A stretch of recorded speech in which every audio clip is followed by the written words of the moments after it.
lakini ukishaweka maigizo na sizoni, usingizi unanisha makodoa macho yako.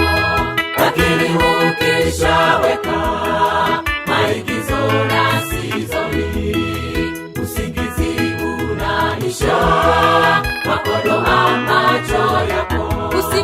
Usiposoma neno la Mungu umekufa kiroho, umebakia ukitazama sinema pia na sizoni, mechi nazo haziishi, kila siku Jumamosi.